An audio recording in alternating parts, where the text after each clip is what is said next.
Hi, Kim. Hi, ladies. Hi, I've been waiting Kim. for this. I How know. are you, girls? Good. We are so glad to have you back. You Thank are you. always one of our top requests. Like, when is Kim going to come back Every on time. the podcast? Yeah, people love us together. So I'm we love humbled you by back. that. I really Yeah. am. When you tell me that, I'm like, really? But Yeah. I like it. It's fun. Yeah. Well, it's always a pleasure to have you on. So you just came out with a book, My Life with the Big Boys, and I thought it was a great read.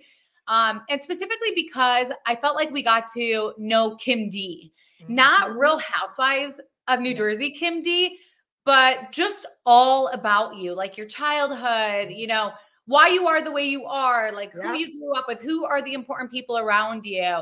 And then I just, I really just felt like we were getting to know you. And I thought that's something different that we haven't seen. No, they never brought anything out about me ever. No one knew anything.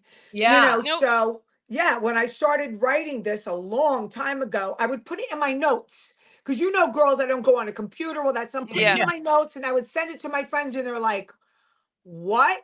And they're like, we want to hear more. We want to hear more. And that's what got it started. And doing Heather McDonald's podcast, she said, who are the big boys? Who are the big boys? And I'm like, you know what?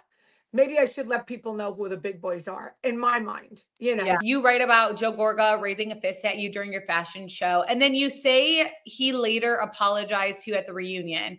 Do you believe, looking back, that it was genuine? No, I believe he was scared. I believe something happened from the time of Sun Cubana and the time he got on that stage, that something happened to make him realize what he did. I don't want to say who I was or whatever the case may be. And when I got to the hotel, when I was checking in, because you stay overnight, and that's when back then they gave you the DVD to watch, I ran into Caroline Manzo and the whole crew checking in. And Caroline says to me, can you take it easy? I go, why would I take it easy? Who is he that I should take it easy? I said, no, I'm locked and loaded, honey. I'm going to do what I got to do. Yeah. And then when I get on that stage and Andy Cohen asks the first question and Joe's like, can I just say something? And I'm like, no. He asked me. Second question, that's when Angie steps in and goes, can we please listen to him? And his apology went on for a good 15 minutes. They cut it down. Wow. He was scared. He was well, scared. also, I mean, to raise a fist at a woman, that's not okay. So, definitely might have also been scared of the backlash. Absolutely. Well, at that time, isn't this crazy? At that time, there was no backlash in the way he spoke. I did report about his fist being up. No one did a damn thing. Not a damn thing. If people watched it now, people would be going crazy. Exactly. It's a different time for sure. Different time. Different time. Well, I was going to ask you, because you brought up Caroline, and I had this question down. Why do you think Caroline told you to take it, like be soft on Joe when he did that to you? She really liked Joe at the time. Like they were like, we're family, we're this, we're that. And she really liked him. And they took Joe's side against it. They turned against Teresa. They were all against Teresa on that stage. That was one of the ugliest reunions ever. I remember being in the waiting room, and then we were ready to walk out, and the screaming that was going on.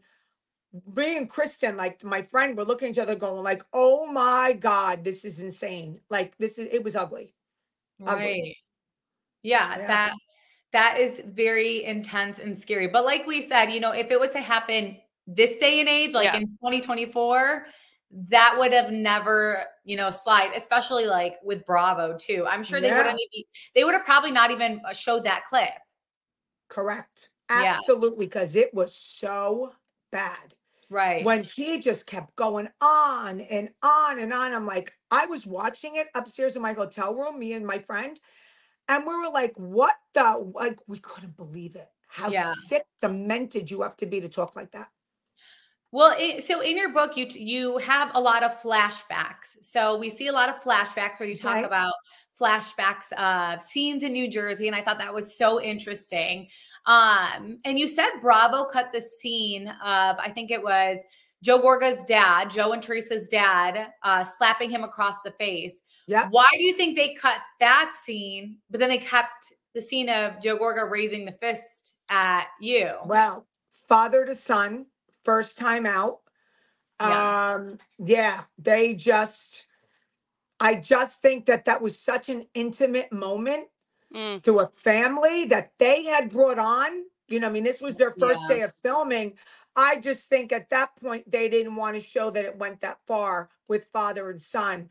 With me, another time when I was filming, I put it in the book that after the way he spoke to me, after the way they saw him put the fist up, they still expected me to fight with Joe and to get physical at Portobello. And it's like, we're in the car. My mother's sitting in the front. I got my friend in the back. They're like, what did he just say? He has extra security because he thinks that you and Joe are going to get physical with. What? Wow. Like, yeah, I don't know. I don't know how you went back to actually having to film after that experience. Yeah. Yeah. Well, tough. I'm a tough cookie, and the book says to you why, you know? Yeah. Well, yeah, that would have totally ruined my vibe if, you know, after like that happening and you talk about like your adrenaline, I would not be able to like go back and speak to people. Yeah. Because you just went through something like really traumatic, and I'm sure you were playing it back in your head over and over again. Yep. Especially the filthy, disgusting names. And I mean, I was really in shock because I didn't see it all. Remember, it was even after I walked back in. It was really, really, really ugly. And he really shouldn't be.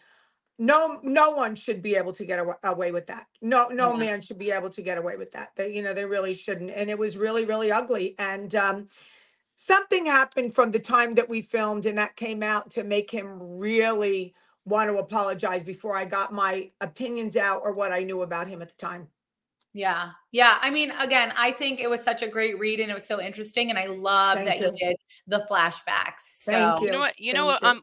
Are you ever going to do an audible of your voice, like reading your own book? Okay, because when I was reading it, like I just kept reading it in your tone. So it would be amazing if you're listening to it too. I will. I wanted to take a couple months off. I think the end of August. Yeah. Maybe even after Labor Day. I'll get back. It's my studio where I go to do my podcast. Yeah. He's got another booth where he'll do the audio. So I'm going to do it and it's going to come out. But you know what? I wanted to take the process slow. Yeah. Like, let the book go, do some podcasts, some interviews. Now for the holiday, now the Audible will be out. You know, I took it slow. Great. I want to take it slow. Yeah. So we have tons of questions for you. I know you never shy away from questions. You always say, ask me anything. These are all questions from our lovely listeners on Patreon. So, you know, Jennifer Aiden on the most recent, or I think on the fashion show episode, she said she didn't understand, you know, Melissa's fashion show because nothing was actually her fashion. Do you agree with that? Do you feel yours was different than Melissa's? Do you agree with that? I don't agree with that because everyone in this area and a lot of boutiques have fashion shows to show what they have. My fashion show was more fun because we're dancing, we're having fun. Same people come back. We have more action at my fashion show. Like she has everybody sit there like momos. You sit at a beautiful table. You're eating a full 3-course dinner. Yeah, we provide, you know, ladies' wine night or whatever. And then the girls walk through and then everybody gets up and dances and have a good time. I just feel, and I don't want to be mean, theirs are boring. But we all do it. We're all not designers. You know what I mean? We're all not designers. So you don't have to be a designer. But the way she does her fashion shows, it looks like she's a designer. Have her walking down the runway and she takes her bows. I don't do that. I get on the mic. I'm carrying on with everybody. I'm like announcing the models. I'm walking on the dance floor and dancing with them. So I make it more active and fun. Whereas she sits back like, I get why people say that. But we all do it. We even have that locally here where boutiques, like they do fashion shows, but you're absolutely right. Because when Chantel and I do a rewatch, you never acted like that, where you're taking a bow because like you didn't make that dress or Right. anything, you know? And she does tend to do that where you're like, did she come up with all this style? You know? You can't write this shit. You can't yeah, write, I I mean, the things know. that she does. Yeah. That's She's so just funny. really in her own head, man. She just, I have no words for what Right. she thinks of herself. You know, listen, I can't go there. That's, look at me. No makeup in a pajama top. I don't give a shit. This woman really thinks she's like J-Lo, designer, you know, singer. I mean, what isn't she? Yeah. What really, think about what hasn't she like thought she accomplished on the show, or what trying to be like? She's everything wrapped in one. Well, Kim, she started following you on Instagram. Why do you think Melissa Gorga is following you on Instagram? I think because everybody wants to hear what I have to say. I think that when I do my reels, and some of them are really funny, you Mhm. Yeah. know, and I don't even, when I leave the studio, I don't even think about what I said. Like, I don't care. But some of the good, sometimes Lorraine and Angel are like crying, and Andrew's sitting in a thing and going, and I'm like, why? What did I say? And they're like, forget it. You'll see. And then when he sends me the clips, I'm like, oh my God. So I think that I don't really think it's a stalking. I just think she's curious to see what the hell I'm going to say next, you know? Because remember, I don't just do Jersey. You Yeah. know, I'll do the outfits, I'll do Yeah. OC, we do hot topics. So I think that's why, you know, people probably But say, have you seen what she said lately? You know? right, but people do have burner accounts. So she could have easily followed you on a burner Yes. account. Do Yes. you think she feels like maybe by following you, you'll soften up when speaking about her? I think they all do. I think Yeah. they all do. Yeah, I agree. And I really haven't hit her too hard. I mean, I'm more on Joe Gorga. I haven't listen, I haven't seen her do much on the show to hit her hard about. Do you know what I mean? Really, honestly, what has she done this season? It's really not much. And Yeah. so how do you comment on something that someone hasn't done? You know, Right. so how do you hit somebody who really wasn't, I mean, I didn't see much. I didn't see Well, much when's of the her. last time you spoke to her? What now? I don't remember what month it was. It was months ago that I went to this restaurant that we all frequent. Okay, it's called Aldo's, and her, Rachel, and Margaret were sitting outside. At that time, I had not spoken to John Fuda or anything. I didn't know them. So when I walked past them, I'm like, you know, my sarcastic little grin. And then the next day, I get a text from her. And she says, Kim, you know, I get what you do for a living. Why can't we just put everything in the past? You could say hello next time you see me. Let's just let bygones be bygones. I'm like, okay.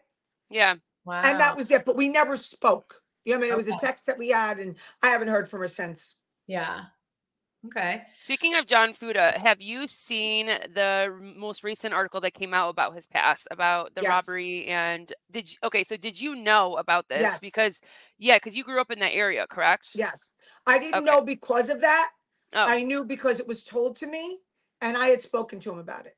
I asked him to do a Barbara Walters type interview. I wanted to go to his house and do a one-on-one with him about what took place. And I said, I think that you should get ahead of this. And supposedly, I think he did something with Page Six. I'm not sure. I haven't seen it. I would like to watch it. And I knew, you know, and I knew, but you know, I am not, you've read my book, you know how mm-hmm. I grew up, you know, different things. So I might see things differently than most people. You know, I realize now he's in his 30s, he's got a wife, he's got kids, and I'm not one to judge on his past. I judge more on what he's doing now, same as the rest of them, you know. Yeah. So I yeah. think the biggest thing and the biggest misconception is that he's calling, Teresa, and his wife is calling Teresa a criminal when he had that past. So just like, we're all about just being upfront, being honest, and Yes. just say your truth. Is like, he should have done that from the beginning and everyone would have felt for him. He was a struggling kid, he did bad things, and now he's a great father, and so on, so on. But Yeah, so it's just a I shame that agree he with that. didn't. Hmm. He's insisting that it was dismissed because it was a misunderstanding. So that's him Yeah. saying that. Okay. Um, but I don't believe anyone should call someone a criminal. I don't condone that. You Yeah. know, I don't condone that. So, I mean, I don't believe Teresa's a criminal. Let's Hmm. face it. You know, that's ridiculous. So with that said, I'm really not, I don't have the moral compass to say what I believe what somebody has done in their past is so bad into comparison with what other people would think, you know. But I do believe that if they all came out and told the truth from the beginning, all of them, including Strippergate, including Louis with his ex, all of them just said, listen, let's go to Louis for a minute. I had 18 months with her and it was tumultuous and it was ugly and it was the worst move I ever made.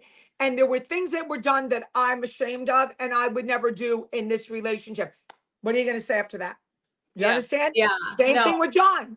Same thing with a lot of the people on the cast. Tell the truth. Tell the truth. And then this way, we wouldn't even be talking like this at this point. Yeah. Right. Because So it always comes out. It always comes out. Yes. So it's like, just speak on it because now get it out of the way. Get it out of the way. Now it's a thing. Now it's a bigger thing and everyone has like so much to say. And it's like, get it out of the way. Yeah. What's your relationship with the Fudas right now? John Fuda and I had a little disagreement the last couple months. And recently we've spoken because I do not like the vitriol that's out there, the hate, and I'm concerned about it. So I've talked to both Teresa, Louis, and John about this. And at this point, I'll keep what the outcome of those conversations were. But we are on nice terms. I happen to like his wife. I happen to like her. And I know that there's different things going on with him that I kind of feel bad about. Like, I don't want to see people really crushed, you know? So, and the same thing with Louis. I don't want to see him crushed. So everybody's on decent terms. We're all on decent terms. Yeah. So we got a lot of questions for you about Dolores. Yes, a lot. Okay. And one of the questions was, is Dolores actually neutral or does she play it up for the cameras because it's her job? Would we be shocked if we knew her true feelings about her castmates? I truly believe that she would really, in a real world, in an easier world, I think she would like to have a decent relationship with all of them. I don't believe that when this show, if it's ended the way I think, like meaning this same cast will not be back. Okay. Right. I don't feel that some of these friendships are going to last. And I don't believe she plays it up for the camera. I don't. I believe that she's holding her own, that she's saying, listen, you're not going to tell me who to be friends with. You're not going to tell me who to talk to. And I'm going to do what I want to do. And basically, she kind of did the right thing because she's still in the middle of everything. You know, she didn't take, it's not like Dolores is not picking sides. She's just not picking sides. Do you understand what I'm saying? Like she's trying, this is a crazy situation, this New Jersey. This is as ugly as you get. Yeah. So in her defense, because I talk to her pretty much every day, she's torn too. I mean, it's a really tough situation for her. She's torn, you know, so. Yeah. I think the biggest thing is that sometimes as viewers, only what we're watching is that like you could tell she wants to say more, but she doesn't because she wants to stay in the middle. And it's like, okay, no, say what you feel and just do it because we want to see that. We want to see that side. But I mean, Roxanne always says it's the best thing that she is in the middle because she's the one that's keeping everyone together. For the season. If it wasn't for her, it'd been like Dunzo. Yeah, what are you going to do? Then nobody would film. But I think next week you're going to see the real Dolores come out. Yeah. Good. Okay. There's going to see a scene that's going to blow your girls' minds. We can't wait. I know, me too. I cannot wait to see it. I can't wait. I can't wait. Awesome. So Joe Gorga, he recently said that Rich Wakile was rude to him and said that Rich is just mad that he got let go from the show and he's taking it out on Joe. Why do you think Richie wants nothing to do with the Gorgas? Because when Richie and Kathy were asked to leave the show, Joe and Melissa never once picked up the phone after that as long as they left. It was just like, see ya. Which is so crazy. So who does that? The first thing you do is say, listen, I'm sorry you got let go, but I still have to feed my family and I'm staying on the show. It is my sister. And maybe one day you'll come back. But in the meantime, we could keep our relationship. They did nothing. So what Richie said to him is, Mr. Wakile, to you, I think that was pretty kind and respectful in comparison to what he could have said, what he really feels. Yeah. I'm glad that they're not taking the bait. And, you know, they're saying that Melissa is, you know, wanting to suddenly reconcile. And it's obviously convenient, and Kathy sees through it. Right through it. It's not going to happen. Yeah. Right through it. Yeah. We were asked, are you still co-hosting with Dana Wilkie once a month? I haven't done it in a few months. Okay. And she asked me the same thing like that you girls had asked me. She said all her listeners are asking questions. So I want to go on to straighten out my shit. They want to ask me what I feel about certain things that she has said and done, or other people. I don't ever back down to this, ladies. I don't back down to it. So I would like to go one-on-one. And so obviously season 15 for New Jersey is going to be probably the craziest thing that can happen. Who is your perfect cast consist of for New Jersey? Do you really think it's coming back? No, we think that there's going to be a full reboot, but is that what you would want to see? Do you want to see like a New York style reboot? No. Okay. No, I really don't want to see that, but there's no way, like, even watching this season, I don't know what you feel, like, you couldn't tell us. Are you enjoying watching this season? I just feel like this season is not the greatest. And so, terrible. Yeah. So like, you know, we know, even though if we like these ladies individually, they do not work well as a cast. So it's like, who could work well as a cast? Like, who would be the dream team, you know, honestly, to make a good show? Honestly, I don't see a dream team here. Okay. I don't.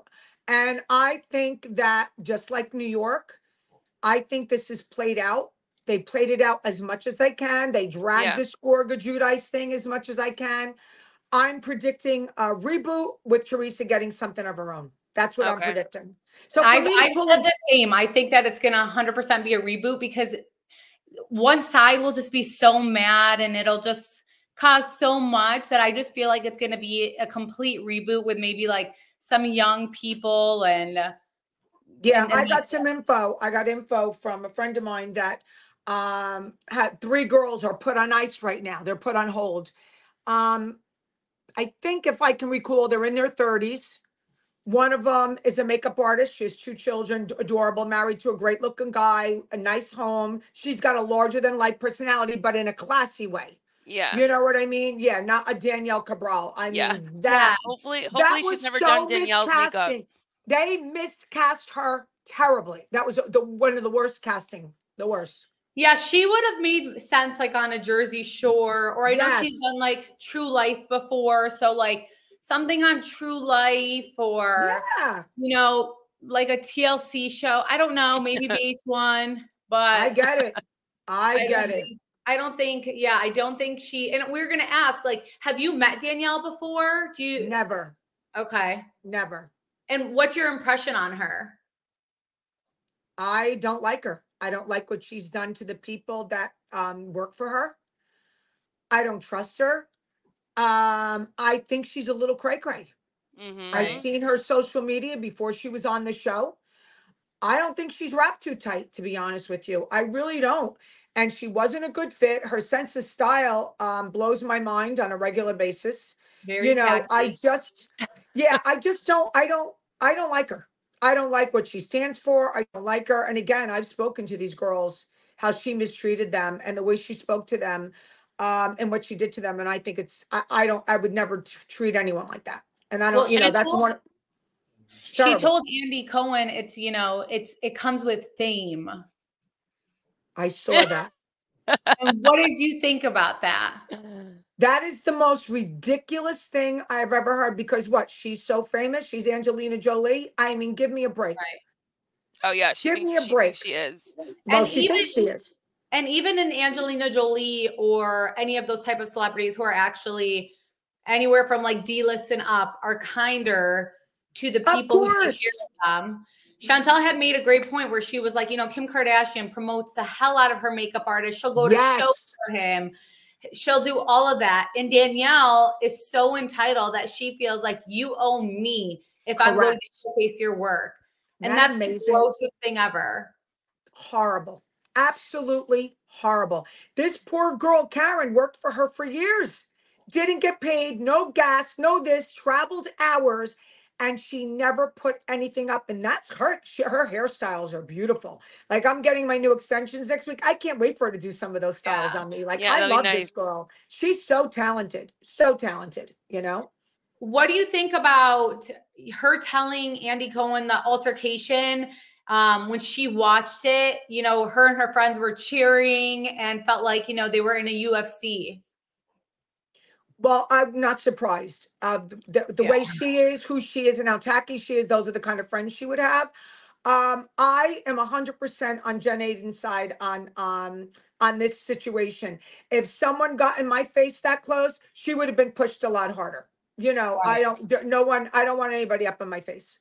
When Teresa and I spoke about this, and I said to Teresa and I fought all the time on the show after we were like enemies. We always kept our distance. We never got in each other's face like that. Never. We respected each other's boundaries. And I think we had good fights, you know, and there was no physical altercation. All right, Lila, cut it out. Yeah. So that's what, you know, wait, let me just grab her. So that's what happens. You know, when you get in someone's face, you got to expect for something like that to happen. You know, I'm not going to allow somebody, she was basically this close, spitting in her face. Right. You know? So. Yeah. And on top of that, she's been taunting Jennifer Aiden, you know, and she even got, like kicked out from going to a BravoCon event because of her words, her mouth, her, you know, taunting the situation when it's a serious thing. Like, we don't want to see women actually, you know, get physical with each other. And it happens. But sometimes, like, words matter. So if you keep saying stuff, and if you're in someone's face and you keep taunting them, like, you know, people's adrenaline, it all rushes in, and you, like you said, you'll push back. So absolutely. And I think what's crazy, it's been a year later, and she still is like endorsing her own actions and everything she's done. So that's terrible. What's like more really terrible. And you know, there's certain things that like she said and did that I was like shaking my head, and I believe every word Jen said about the Marissa. I've spoken to Marissa. I've spoken to Karen. And I think that's why Danielle got so heated, because it was true. Exactly. If someone says something to you ridiculous, right? And I would be like, yeah, okay. And I'd walk away like, yeah, I'm not dignifying that with an answer. But when it's true and you're embarrassed by it, and now you're like, oh my God, she's revealing what I did. That's why she gets so heated, because she knows all her truth is coming out. All the truth, all the nastiness that she's done. Yeah.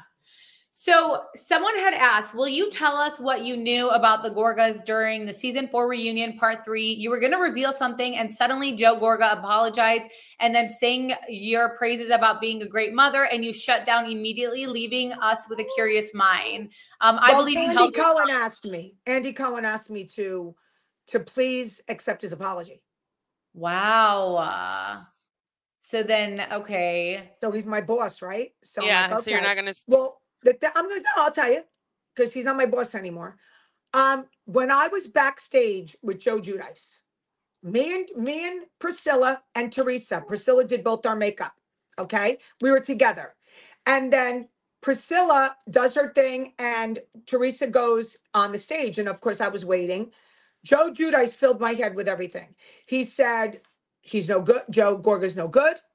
He owes everyone's money. He's into the loan sharks. He's this. He's like locked and loaded. Now, remember, it's years later. Do I remember everything? No. But he's just like, you have no idea, you know, the things that this kid has done to everyone. I said, I do have an idea, because his best man, who was his best friend, came into Posh. Because remember, Posh was in Wayne. It's a little store. And they all lived around there, and said, you know, Joe Gorga, I used to give him my credit card because he had such bad credit, just like Teresa had to give him her credit card. Remember when he said he started the business? So he would use it and he would pay it. He would use it and he'd pay it to go on vacations. Okay. So he goes on a vacation. He spends $10,000.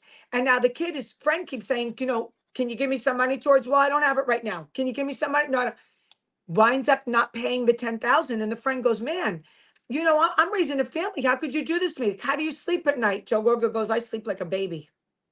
Wow. And So those were the things I was going to say.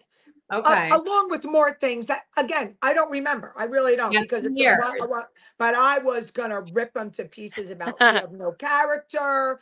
Who do you think you are? You owe everybody money. You're into the loan sharks. You're into this. Joe Giudice was on a roll. It was great. It was great. Oh my God, he probably was loving it. Yeah, he was on. Kim, say this. Kim, say that. I'm like, I'm going to say it all. And then Andy Cohen says, can you please accept his apology? Well, it's crazy because we do see a lot of articles about Joe Gorga, owing people money, or just like kind of like the Danielle Cabral stuff. Like you shook my hand, you promised this, it didn't happen, but it never gets called out on the show. Why do you think no one calls them out? I'll tell you one thing. I've always said that because poor Teresa, they followed her from the split second, told her to pay cash. They you know what I mean? Put the articles out. They never did that to the Gorgas. I don't understand it. I can't answer that because they usually watch their stars go right down the drain. And with them, they just don't do it. I can't figure it out. Your guess is as good as mine. Do you think it's because they have like a good relationship with producers? I mean, they make it a point to host them, hang out with them, get really close with them. Maybe, but they don't edit. The producers don't edit it. Yeah. But producers send like footage to Bravo. They send the most important like parts of the footage, and Bravo will choose. And they're not putting their articles out. Like, meaning, if there's an article about Teresa or they put it out like, oh, they have another cast member read it. They don't do that with them. Right. That's another thing they don't do. Yeah. Now switching gears, a lot has happened involving Melissa Pfeister.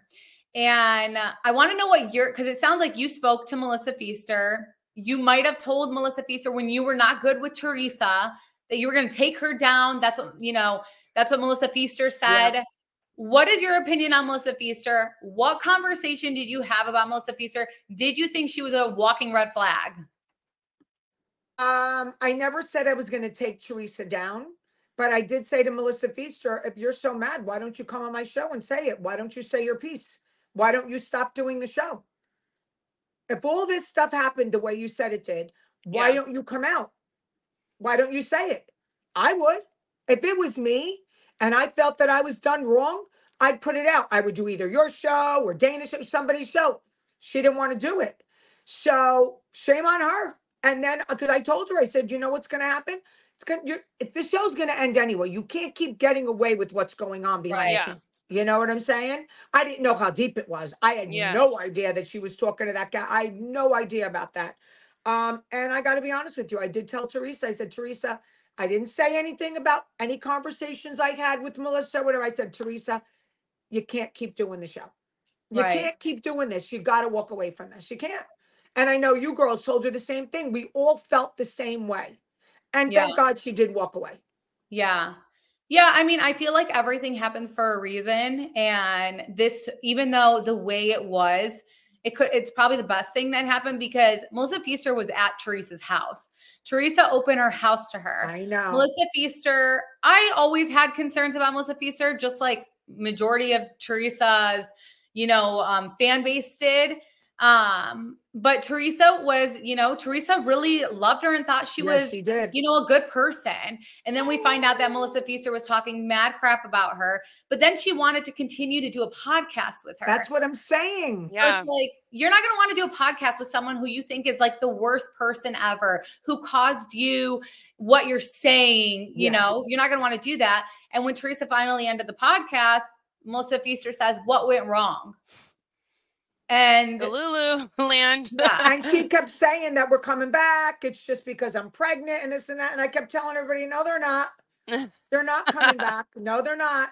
I think she really thought that there was a chance that they were going to come back. Yep, I do too. I think she is aware that, just like Kim, we know you're not really into social media. People have to show you. Yes. And same with Teresa. So because Melissa Pfeister knew that, she thought she was going to be able to get away with that. Yeah. And I do think for so long, Teresa really didn't want to believe that Melissa was saying and doing the things that she was doing, 1000%. I've had it done to me so many times. And every single time I'm shocked. And I'm a street girl. So you wouldn't think, you know, that somebody could thinks that they're going to get over on me, but they just do. They try. Yeah. You know, they try. I eventually find out, but they try. And you know what? Shame on them. Sad for them. They're the ones who loses in the end. They lose. Exactly. Another question that we got was, did Vanessa Reiser reach out to you first? Do you still speak with her? Do you think she's a stalker? That's Louis' ex. Okay, all those three questions. I did not reach out to her first. Her friend, and one of her original friends, I used to go to her nail salon. So she was like, "You're never gonna believe this. Louis' ex. She's one of my best friends. You want to talk to her?" I'm like, "Yeah, shit, I want to talk to her." And then she was at my fashion show. Okay, so we were acquaintances. And then, you know, she was giving me a lot of the scoop. And when I was on with that Kumasi Kyam, I was reporting it. And then I was hearing other things that I wasn't too crazy about, you know. So I'm like, oh God, you know, this one doesn't stop. It's like obsession, you know. Then I saw, I didn't really speak to her that much anymore. Teresa and I made up. And again, I wasn't going to say, oh, I hate your guts, Vanessa, because I made up with Teresa. I just kind of kept my distance. And then I saw something on her Facebook, and it had nothing to do with Teresa. It was about the assassination attempt 2 weeks ago. And she writes, ha, ha, ha. Everyone was asking me where I was yesterday. And yeah. And I made a phone call. Yeah. And I made a phone call to someone. I said, I'm blocking her. You can't I cannot have that vitriol. And I can't have this in my life. I cannot look at this on my feed. So I've just recently blocked her. I want nothing to do. I hadn't really spoke to her, you know. And now after knowing what happened in court, after seeing different things, I do feel that she is absolutely 1000% obsessed with Louis. Yeah. I mean, it doesn't, and for her to post that, it doesn't matter what side you're on, saying that. And like, she already has you know, she has like the craziness going on about her. So for her to act like people think that could have been her who tried to kill a president is, it kind of shows you exactly, like, it kind of validates everything that's, you know, being said about her. As far as her obsession with Louis. Yes. I don't know if you listened to the Bravo Docket podcast. I thought that was interesting because it went over. Yeah, I think it's a good listen because it went over like legally, because they're like a legal podcast, and everything legally of what she's done. And it kind of opens your eyes if you were on the fence or whatnot. So, yeah. So it's interesting though, because I know that you talked to her. Did she ever talk to you about talking to Margaret and Joe? Did she ever talk to you about that? She didn't tell me that she talked to them. She would just say there was some communication between all of them. Right. Okay. Yeah, there was some communication between all of them. Another question we got, I know we kind of already touched on John, but someone asked, how do you feel about John not being honest with you about his past when he was on your podcast? I mean, he came on and tried to clear his name when the whole time it was a lie. And he was just saying that he did something with pot in his teens. Okay. Well, I'm not going to judge him on that. You know, I really am not. He omitted what I wanted him to. At that time, I didn't ask him to, but I've approached him and asked him to do a one-on-one with me. And I think that it would have went over really well. Yeah, I really do. In hindsight, I think that would have been the best thing he could have ever done. I wish he would have. Yeah, right. I mean, I really wish he would have. So, but you know, hindsight, it's a tough situation. It's really hard. It's really hard when you feel so bad about something and you know it's an ugly situation. It's hard. It's hard. Yeah. So I wish he would have. I think as long as you own something, and obviously this was quite a bit though, but as long as you come out and you own something, you know, then people are able to move forward. Yes. What bothers me also was just the fact that when it came to his ex-girlfriend or the baby mama, he said to Teresa, you're going to believe a criminal about the baby mama, but it's like you're going to believe what a criminal has to say. Also, like, you know, throwing shade at her, but here he is having this past. Yeah, I know, but the only difference is, if you follow what this woman has done with her life, compared to how John turned his life around. He's cleaned up and she hasn't. Listen, you're a mother, okay? That comes first before anything. I'm a mother. No drugs, no illegal shit. No, this is going to come first between me and my son. No father, no husband. You see, if you read my book, what happened between me and my father. Yeah. That's the bottom line. He raised his son on his own. Yes, he had a little help from his mother. So he cleared it up. And this one came out and still trying to dig it up, knowing that the son lives with him. See, I'm an old-fashioned girl. None of this should have been done. None of it. She shouldn't have said what she said. Maybe he shouldn't have said it. None of it should have been said. Okay? She should have minded her own damn business. And she's still in jail. Shut your mouth. And worried about the son that he lives with him. And she don't want this to get out. But she put herself first again. Right. By wanting to talk smack about John. You know what I mean? Right. So that's my opinion. Yeah, absolutely. I can see that. What do you think of Rachel Fuda saying that I'm his mom? He doesn't have to talk about mom. So you don't think that can be a little bit harsh to someone? Because listen, we know someone who is an addict, and this was someone who was never meant to be it.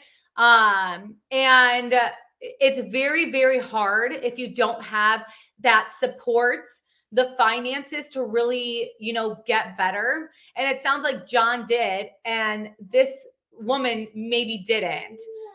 She did. She did have the means. She did. And she wasn't just an addict. Okay. There was a lot more to it. She did a lot more than just be an addict.